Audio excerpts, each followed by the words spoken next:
Suamiku Om Tentara. Bab 001. Mas, jadikan kita pengajuan nikah. Zaidaika Humaira bertanya kepada seorang tentara berpangkat prajurit 1, bernama Dirga lewat telepon, tetapi Dirga malah diam saja. Mas Dirga. Halo. Zaida bingung. Mengapa Dirga malah diam saja dan tidak menjawab pertanyaannya? Mas, kok diam aja? Lagi di mana? Aku mau ketemu, potong Dirga tiba-tiba. Zaida sedikit terkejut. Tadinya, ia kira sinyal terputus makanya Dirga tidak menjawab, tetapi tiba-tiba Dirga malah merespon dengan mengajak ketemuan. Kapan ketemunya, Mas? Tanya Zaida. Sekarang aja kalau bisa. Zaida seketika gelisah. Tapi, Mas, adek belum pulang, jadi nggak ada yang nemenin. Mas ke rumah aja gimana? Terdengar helaan napas berat dari seberang panggilan. Berangkat sendiri, kan bisa. Tapi Mas, Zaida kita ketemuan juga di kafe, ada banyak orang di sana. Lagian kita cuma mau ngobrol, enggak lebih. Enggak mungkin juga aku mau berbuat mesum di sana. Nada suara Dirga terdengar amat tersinggung, dan itu membuat Zaida menjadi sungkan. Bukan maksudnya menuduh Dirga akan berbuat mesum, Zaida hanya berusaha menjaga diri saja sebagai muslimah. Bukan begitu, Mas. Zaida nggak bermaksud untuk. Jadi bisa ketemu apa enggak sih? Buruan kasih konfirmasi kenapa. Berhubung nada suara Dirga terdengar semakin tidak enak, Zaida akhirnya terpaksa mengiyakan untuk bertemu. Zaida bertemu dengan Dirga di sebuah kafe yang sudah ditentukan oleh pria itu. Ketika sampai di kafe, Dirga sudah sampai terlebih dahulu dan sedang menunggu Zaida. Sudah lama Zaida tidak bertemu dengan Dirga sejak pria itu resmi menjadi tentara. Seingat Zaida, sudah hampir 3 tahun Dirga tidak pulang. Baru kemarin Zaida mendengar kabar bahwa Dirga akhirnya sudah pulang. Assalamualaikum, Mas Dirga. Zaida menundukkan pandangannya kemudian duduk di hadapan Dirga. Dirga tidak menjawab salam tersebut, ia hanya memperhatikan Zaida. Gadis itu memang bercadar, dan Zaida juga. Tidak pernah menatap lawan bicaranya langsung ke mata, apalagi kepada lawan jenis. Ia pasti langsung menundukkan pandangannya ketika bicara dengan orang yang bukan keluarganya. Mas Dirga apa kabar? Sudah 2 tahunan yang gak pulang. Zaida bertanya dengan lembut. Pada dasarnya, Zaida ini memang sopan dan sangat menjaga etika. Tutur katanya pun lembut dan pelan. Dirga melirik Zaida sekilas lagi, tetapi kemudian segera membuang muka dan berganti menatap minuman yang ia pesan di mejanya. Jadi, apa yang sebenarnya ingin Mas Dirga bicarakan? Dirga mengembuskan napas. Oke, aku nggak mau basa-basi, jadi langsung saja. Zaida mengangguk. Sejenak, Zaida merasa agak tidak tenang ketika menunggu apa yang sebenarnya ingin Dirga bicarakan. Aku mau rencana pernikahan kita dibatalkan saja. Zaida sontak terkejut mendengar hal itu. Kenapa, Mas? Maaf, tapi aku nggak ada rasa ke kamu. Jujur aja, kamu bukan tipeku, dan aku rasa kalau kita benar-benar menikah, aku nggak akan pernah merasa nyaman. Selama ini perasaanku ke kamu ya hanya sebatas balas budi aja karena jasa ayah kamu yang udah pinjemin orang tuaku uang buat aku sekolah tentara. Nggak lebih. Zaida seketika menunduk sedih. Tapi kamu tenang aja, Zaida, aku janji akan mengembalikan semua uang itu. Aku sudah menabung dari hasil gajiku dan semua udah cukup buat bayar utang ke orang tuamu, lanjut Dirga. Kenapa baru sekarang, Mas? Di saat Zaida, Abah, dan Umi sudah mengharapkan dan menunggu Mas Dirga selama bertahun-tahun. Seharusnya Mas Dirga jangan kasih harapan palsu. Dirga mendengkus pelan. Ya kalau nggak gitu orang tuamu mana mau sih biayain aku sekolah tentara dan ngasih minjem cuma-cuma. Zaman sekarang orang nggak ada yang ikhlas bantu. Pasti semua juga pamrih, ada maunya. Termasuk, pengen punya menantu abdi negara biar derajat orang tuamu naik dan jadi keluarga terpandang. Zaida kaget mendengarnya. Tega sekali Dirga menuding orang tua Zaida seperti itu, padahal orang tua Zaida sudah berjasa untuk membantu Dirga sampai berada di titik saat ini. Orang tuaku nggak seburuk itu, Mas. Sejak awal, orang tua Mas duluan yang menawarkan untuk menjodohkan kita. Dirga mendecak kesal. Oh, kamu mau nyalahin orang tuaku gitu? Kamu duluan yang jelek-jelekin orang tuaku, Mas. Abah dan Umi ikhlas bantuin kamu, Mas. Kalau enggak, udah dari dulu uangnya ditagih. Tapi buktinya apa? Abah dan Umi enggak pernah nagih, kan? Mereka sedikit pun enggak mengharapkan balasan, tapi Mas seperti enggak menghargai sama sekali. Kalau memang Mas enggak serak sama perjodohan itu, harusnya bilang sejak awal dan bukan malah menjelek-jelekkan orang tuaku seperti ini. Dan yang harus kamu tahu, keluargaku enggak gila hormat apalagi gila seragam seperti anggapan kamu. Bukannya merasa bersalah setelah mendengar ucapan Zaida, Dirga justru malah menertawakannya. Udahlah, nggak usah munafik. Aku tahu kok tipe-tipe cewek kampung seperti kamu yang maunya hidup enak tinggal nerima uang dari suami. 3. Zaida meremas gamisnya kuat-kuat. Hatinya sakit luar biasa mendengar semua ucapan Dirga. Maaf, Mas, sepertinya pembicaraan kita sudah cukup. Zaida permisi. Assalamualaikum. Zaida tidak kuat jika ia harus berbicara lebih lanjut kepada Dirga. Lebih baik, ia mengakhirinya saja duluan.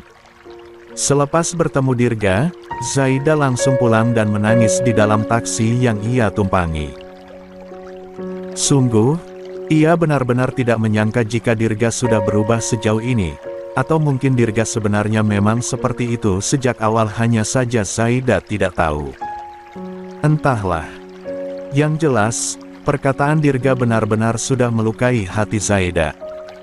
Sebenarnya, Zaida mungkin bisa menerima pembatalan pernikahan ini andai Dirga berbicara baik-baik. Namun, Dirga dengan tega menghina orang tua Zaida. Waktu bertahun-tahun Zaida sia-sia menunggu Dirga. Bahkan ia juga menolak lamaran Ustaz Hanan, pria yang ia cintai karena Zaida menuruti permintaan orang tuanya untuk menunggu Dirga menyelesaikan pendidikan tentaranya dan naik pangkat. Namun, apa hasilnya sekarang? Semuanya sia-sia saja. Di tengah perjalanan, Zaida mendapatkan panggilan dari pesantren tempatnya mengajar. Katanya, ada salah satu santriwati yang masuk rumah sakit. Zaida panik, jadi ia berubah tujuan dan menuju ke rumah sakit di mana santriwati tersebut dirawat. Sesampainya Zaida di rumah sakit, ia segera bertanya kepada resepsionis kamar santriwatinya. Saat menuju ke kamar itu, di sana, ada paman dan bibinya Amelia yang baru saja berbincang dengan dokter. Zaida segera menghampiri mereka. Bu Nyai, Pak Kiai. Bibinya Amelia langsung memeluk Zaida. Alhamdulillah, akhirnya kamu datang juga. Amel kenapa, Bu Nyai? Bibinya Amel kelihatan sedih. Sebenarnya, Amel sakit keras, Zaida, dia menderita leukemia. Zaida kaget hingga menutup mulutnya. Leukemia. Bibinya Amel mengangguk. Amel nyariin kamu terus, makanya tadi ibu buru-buru hubungin kamu. Zaida menghela napas panjang. Sungguh, ia tidak menyangka jika Amel menderita penyakit keras seperti itu. Bu Nyai, Zaida boleh jenguk Amel ke dalam. Bibinya Amel mengangguk. Iya, Zaida, Amel sudah nunggu kamu. Setelah berbincang singkat dengan bibinya Amel, Zaida akhirnya masuk untuk menjenguk muridnya itu. Di dalam ruang perawatan itu, Zaida hanya berdua saja dengan Amelia, santriwatinya yang begitu dekat dengan Zaida. Amel kelihatan sangat pucat sampai kulit bibirnya kering. "Amel," Zaida menggenggam telapak tangan gadis itu. "Mbak Zaida." "Amel, kakak kamu sudah dihubungi." Amel mengangguk. "Udah. Lagi perjalanan ke sini." 4. Zaida bernapas lega. "Syukurlah. Kok Amel nggak pernah cerita ke Mbak Zaida sih kalau sakit leukemia?" Amel tersenyum tipis. "Amel memang udah lama sakitnya, Mbak Zaida, tapi..."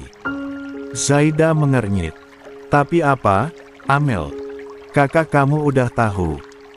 Zaida tahu Amelia ini anak yatim piatu, ia tinggal di panti asuhan.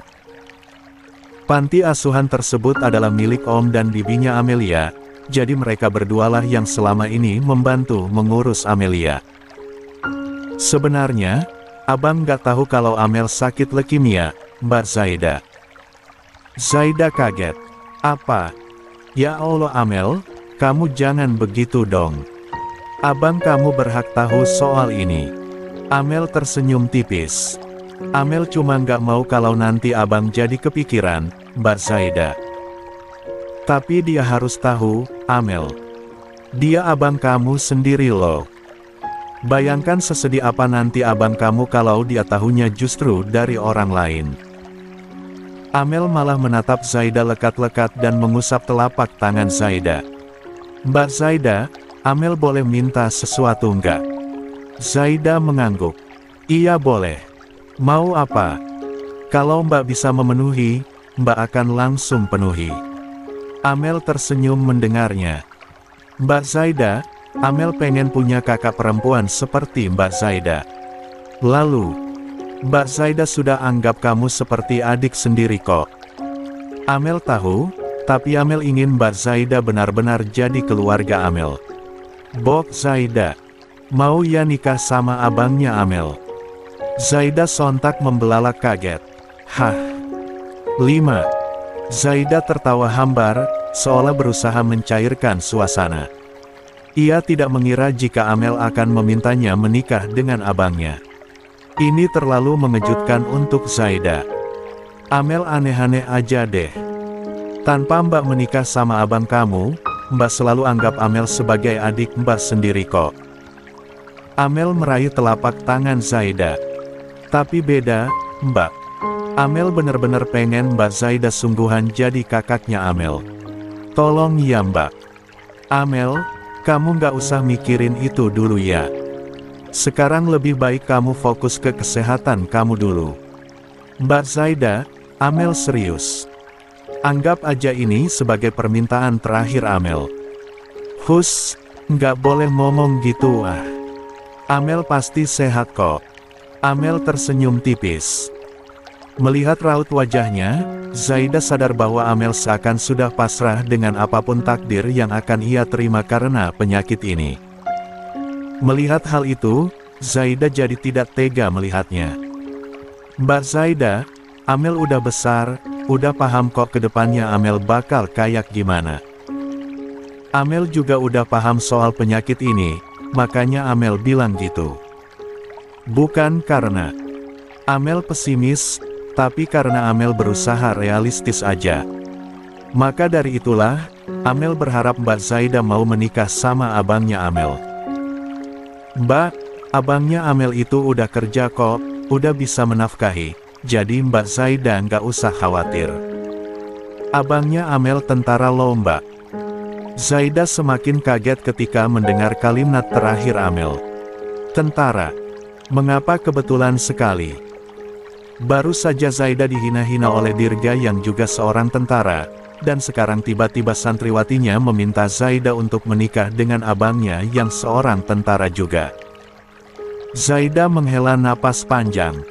"Aduh, maaf ya Mel, tapi..." Wajah Amel seketika murung mendengar permintaan maaf Zaida. Jelas bahwa gadis itu sedih. "Mbak nggak mau ya jadi kakaknya Amel." Zaida menggeleng keras. Bukan begitu, Mel. Mbak kan udah bilang kalau sudah menganggap kamu kayak adik Mbak sendiri, tapi... Mbak Zaida, Amel cuma ingin bersama dengan orang-orang yang Amel sayangi di sisa usia Amel, dan Mbak Zaida adalah salah satu dari orang-orang yang Amel sayang. Zaida jadi semakin tidak enak hati. Jangan ngomong begitu dong, Mel. Mbak nggak bermaksud menolak karena apa-apa, Mbak hanya nggak mau nanti abang kamu repot karena permintaan ini. Maksudnya, gimana kalau ternyata abang kamu sudah ada kekasih, pasti dia nanti. Abang nggak punya pacar kok, sela Amel sebelum Zaida bahkan selesai berbicara. Jadi, Mbak Zaida tenang aja, ya. Amel nggak mungkin minta begini kalau tahu abang udah ada pacar. Mbak Zaida mau ya? Zaida dilema berat. Ia tidak bisa menerima begitu saja permintaan Amel. Masalahnya, Zaida bahkan tidak kenal dekat dengan kakak laki-laki gadis itu. Bertemu atau bahkan melihat rupanya saja belum pernah. Namun, 6. Jika ia menolak, Zaida tidak tega melihat wajah sedih Amel. Soal itu, nanti dipikirkan lagi aja ya. Sekarang, Amel harus sembuh dulu. Amel udah makan atau belum? Tanya Zaida berusaha mengalihkan topik pembicaraan. Amel menggeleng. Belum. Pengen disuapin sama Mbak Zaida. Zaida tersenyum. Ia melihat ada nampan makanan di meja kamar rumah sakit yang masih tersegel dengan plastik wrap. Zaida meraih nampan itu dan membuka plastiknya. Kemudian secara pelan-pelan dan telaten Zaida menyuapi Amel hingga gadis itu benar-benar kenyang. Sorenya, Zaida pulang ke rumah dengan perasaan sedih. Ia terus teringat dengan permintaan Amel juga penyakitnya yang ternyata parah. Selain itu ia juga kebingungan karena diputuskan sepihak oleh Dirga. Bagaimana caranya ia menyampaikan hal itu kepada orang tuanya nanti? Ketika sampai di rumah, Zaida heran melihat ada banyak orang di rumahnya. Tiba-tiba, perasaan Zaida menjadi tidak enak, jadi ia buru-buru mendekat. Begitu mendekat, betapa terkejutnya Zaida ketika ia melihat ayahnya sedang digotong oleh tetangga. Di sana juga ada orang tua Dirga. Uminya Zaida sudah menangis dan panik. Zaida segera menghampiri ibunya. "Umi, Abah kenapa, Umi?" tanya Zaida. "Zaida, Abah Zaida." Zaida langsung memeluk uminya.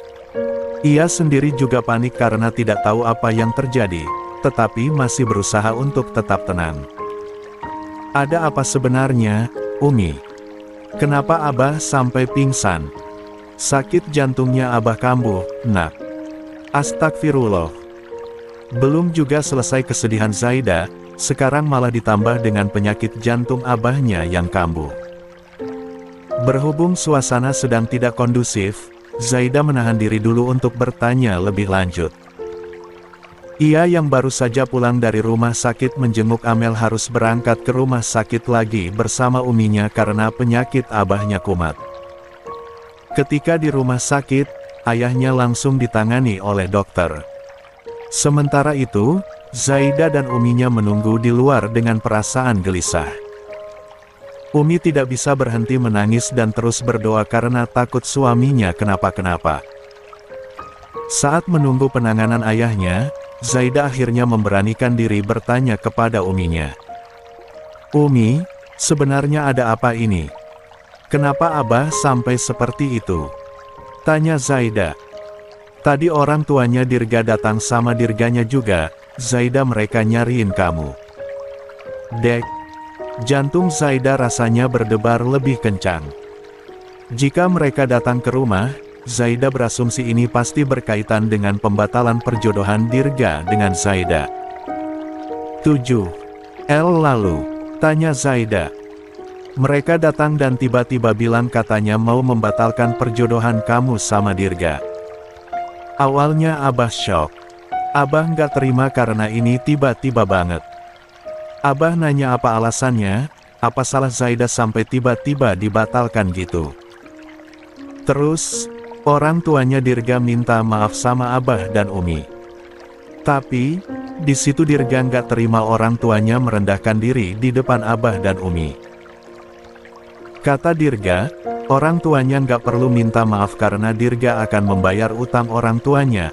Lagian sekarang keluarga mereka derajatnya lebih tinggi dari keluarga kita. Nggak sampai di situ aja, Dirga juga hina-hina kamu, Zaida. Disitulah Abah nggak tahan lagi dan akhirnya kambuh penyakit jantungnya, jelas Umi. Wanita itu tampak benar-benar sedih ketika mengingat kejadian di rumah tadi. Siapa sangka, Dirga tega berlaku buruk kepada keluarga mereka. Astagfirullah, emangnya Mas Dirga bilang apa tentang Zaida, Umi? Katanya, kamu itu gadis kampungan. Gadis khayal, kamu itu bukan levelnya. Zaida mengepalkan telapak tangannya. Keterlaluan. Zaida sungguh tidak menyangka jika Dirga tega bicara demikian di depan Abah dan Uminya. Bagaimana bisa, orang yang dulunya pernah dibantu hingga berhasil menjadi tentara malah berbalik menghina orang yang sudah membantunya. Demi Allah, Zaida sedih. Ia berusaha untuk ikhlas jika keputusan Dirga memang sudah bulat untuk membatalkan perjodohan mereka secara baik-baik, tetapi berlaku tidak pantas di depan Abah dan Uminya membuat hati Zaida bergemuruh dan tidak terima.